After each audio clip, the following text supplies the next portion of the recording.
ഒന്ന് രാജാക്കന്മാർ അധ്യായം 6.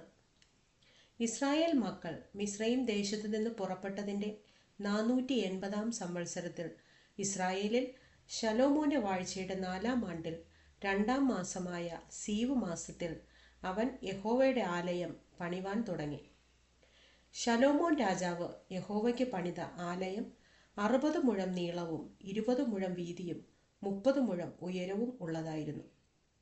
ആലയമായ മന്ദിരത്തിന്റെ മുഖമണ്ഡപം ആലയവീതിക്ക് ഒത്തവണ്ണം 20 മുഴം നീളവും ആലയത്തിന്റെ മുൻവശത്ത് 10 മുഴം വീതിയും ഉള്ളതായിരുന്നു. അവൻ ആലയത്തിന് ജാലം ഇണക്കിയ കിളിവാതിലുകളെയും ഉണ്ടാക്കി.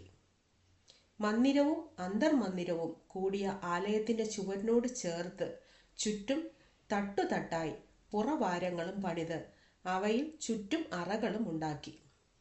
താഴത്തെ പുറവാരം 5 മുഴവും നടുവിലത്തേത് 6 മുഴവും മൂന്നാമത്തേത് 7 മുഴവും വീതിയുള്ളതായിരുന്നു. തുലാങ്ങൾ ആലയഭിത്തികളിൽ അകത്ത് ചെല്ലാതിരിപ്പാൻ അവൻ ആലയത്തിന്റെ ചുറ്റും പുറമേ ഗള പണിതു. വെട്ടുകുഴിയിൽ വച്ച് തന്നെ കുറവ് തീർത്ത കല്ലുകൊണ്ട് ആലയം പണിതതിനാൽ അത് പണിയുന്ന സമയത്ത് ചുറ്റിക, മഴു മുതലായ യാതൊരു ഇരുമ്പായുധത്തിന്റെയും ഒച്ച ആലയത്തിങ്കൽ കേൾപ്പാനില്ലായിരുന്നു. താഴത്തെ പുറവാരത്തിന്റെ വാതിൽ ആലയത്തിന്റെ വലതുഭാഗത്തായിരുന്നു. ചുഴൽ കോവണിയിൽ കൂടെ നടുവിലെ പുറവാരത്തിലേക്കും നടുവിലത്തേതിൽ നിന്ന് മൂന്നാമത്തെ പുറവാരത്തിലേക്കും കയറാം. അങ്ങനെ അവൻ ആലയം പണിതു തീർത്തു. ദേവദാരു തുലാങ്ങളും ദേവദാരു പലകയും കൊണ്ട് ആലയത്തിന് മച്ചിട്ടു. ആലയത്തിന്റെ ചുറ്റുമുള്ള തട്ടുകൾ 5 മുഴം ഉയരത്തിൽ അവൻ പണിതു ദേവദാരു തുലാങ്ങൾ കൊണ്ട് ആലയത്തോട് ഇണച്ചു. ശലോമോന് യഹോവയുടെ അരുളപ്പാട് ഉണ്ടായതെന്തെന്നാൽ, നീ പണിയുന്ന ഈ ആലയമുണ്ടല്ലോ, നീ എൻ്റെ ചട്ടങ്ങളെ ആചരിച്ച് എൻ്റെ വിധികളെ അനുസരിച്ച് എൻ്റെ കൽപ്പനകളെയൊക്കെയും പ്രമാണിച്ചു നടന്നാൽ, ഞാൻ നിന്റെ അപ്പനായ ദാവീദിനോട് അരുളിച്ചെയ്ത വചനം നിന്നിൽ നിവർത്തിക്കും. ഞാൻ ഇസ്രായേൽ മക്കളുടെ മധ്യേ വസിക്കും, എൻ്റെ ജനമായ ഇസ്രായേലിനെ ഉപേക്ഷിക്കയില്ല. അങ്ങനെ ശലോമോൻ ആലയം പണിതു തീർത്തു. അവൻ ആലയത്തിന്റെ ചുവർ അകത്തെ വശം ദേവദാരു പലക കൊണ്ട് പണിതു. ഇങ്ങനെ അവർ ആലയത്തിന്റെ നിലം മുതൽ മച്ചുവരെ അകത്തെ വശം മരം കൊണ്ട് നിറച്ചു. ആലയത്തിന്റെ നിലം സരളപ്പലക കൊണ്ട് തളമിട്ടു. ആലയത്തിന്റെ പിൻവശം 20 മുഴം നീളത്തിൽ നിലം മുതൽ ഉത്തരം വരെ ദേവദാരു പലക കൊണ്ട് പണിതു. ഇങ്ങനെയാകുന്നു അന്തർമന്ദിരമായ അതിവിശുദ്ധ സ്ഥലത്തിന്റെ ഉൾവശം പണിതത്. അന്തർമന്ദിരത്തിന്റെ മുൻഭാഗത്തുള്ള മന്ദിരമായ ആലയത്തിന് 40 മുഴം നീളമുണ്ടായിരുന്നു. ആലയത്തിന്റെ അകത്തെ ചുവരിന്മേൽ ദേവദാരു കൊണ്ടുള്ള കുമിഴുകളും വിടർന്ന പുഷ്പങ്ങളും കൊത്തുപണിയായിരുന്നു. എല്ലാം ദേവദാരു കൊണ്ടായിരുന്നു. കല്ലശേഷം കാണുവാനുണ്ടായിരുന്നില്ല. ആലയത്തിന്റെ അകത്ത് യഹോവയുടെ നിയമപെട്ടകം വയ്ക്കേണ്ടതിന് അവൻ ഒരു അന്തർമന്ദിരം ചമച്ചു. അന്തർമന്ദിരത്തിന്റെ അകം 20 മുഴം നീളവും 20 മുഴം വീതിയും 20 മുഴം ഉയരവും ഉള്ളതായിരുന്നു.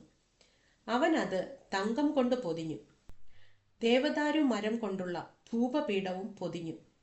ആലയത്തിന്റെ അകം ശലോമോൻ തങ്കം കൊണ്ട് പൊതിഞ്ഞു.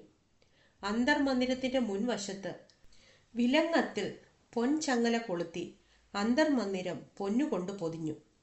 അങ്ങനെ അവൻ ആലയം ആസകലം പൊന്നുകൊണ്ട് പൊതിഞ്ഞു. അന്തർമന്ദിരത്തിനുള്ള പീഠവും മുഴുവനും പൊന്നുകൊണ്ട് പൊതിഞ്ഞു.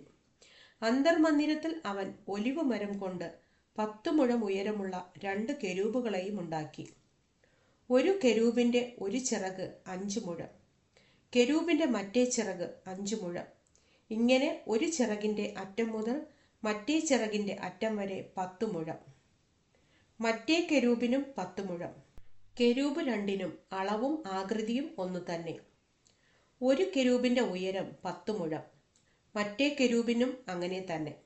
അവൻ കെരൂബുകളെ അന്തരാലയത്തിന്റെ നടുവിൽ നിർത്തി. കെരൂബുകളുടെ ചിറക് വിടർന്നിരുന്നു. ഒന്നിന്റെ ചിറക് ഒരു ചുവരോടും മറ്റേതിന്റെ ചിറക് മറ്റേ ചുവരോടും തൊട്ടിരുന്നു. ആലയത്തിന്റെ നടുവിൽ അവയുടെ ചിറക് ഒന്നോടൊന്ന് തൊട്ടിരുന്നു. കെരൂബുകളെയും അവൻ പൊന്നുകൊണ്ട് പൊതിഞ്ഞു. അന്തരാലയവും ബഹിരാലയവുമായ ആലയത്തിന്റെ ചുവരുകളിലെല്ലാം ചുറ്റും കെരൂബ്, ഈന്തപ്പന, വിടർന്ന പുഷ്പം എന്നിവയുടെ രൂപം കൊത്തിയുണ്ടാക്കി. അന്തരാലയവും ബഹിരാലയവുമായ ആലയത്തിന്റെ തളവും അവൻ പൊന്നുകൊണ്ട് പൊതിഞ്ഞു. അവൻ അന്തർമന്ദിരത്തിന്റെ വാതിലിന് ഒലിവ് മരം കൊണ്ട് കതകുണ്ടാക്കി. കുറുമ്പടിയും കട്ടിളക്കാലും ചുവരിന്റെ അഞ്ചിൽ ഒരു അംശമായിരുന്നു. ഒലിവ് മരം കൊണ്ടുള്ള കതക് രണ്ടിലും കെരൂബ്, ഈന്തപ്പന, വിടർന്ന പുഷ്പം എന്നിവയുടെ രൂപങ്ങൾ കൊത്തി പൊന്നു പൊതിഞ്ഞു. കെരൂബുകളിലും ഈന്തപ്പനകളിലും പൊന്നു പൊതിഞ്ഞു. അവണ്ണം തന്നെ അവൻ മന്ദിരത്തിന്റെ വാതിലിനും ഒലിവ് മരം കൊണ്ടുള്ള കട്ടിള ഉണ്ടാക്കി. അത് ചുവരിന്റെ നാലിൽ ഒരംശമായിരുന്നു. അതിന്റെ കതക് രണ്ടും സരളമരം കൊണ്ടായിരുന്നു. ഒരു കതകിന് 2 മടക്കുപാളിയും മറ്റേ കതകിന് 2 മടക്കുപാളിയും ഉണ്ടായിരുന്നു. അവൻ അവയിൽ കെരൂബ്, ഈന്തപ്പന, വിടർന്ന പുഷ്പം എന്നിവയുടെ രൂപങ്ങളെ കൊത്തി രൂപങ്ങളുടെ മേൽ പൊന്നു പൊതിഞ്ഞു. അവൻ അകത്തെ പ്രാകാരം ചെത്തിയ കല്ലുകൊണ്ട് 3 വരിയും ദേവദാരുകൊണ്ട് 1 വരിയുമായിട്ട് പണിതു.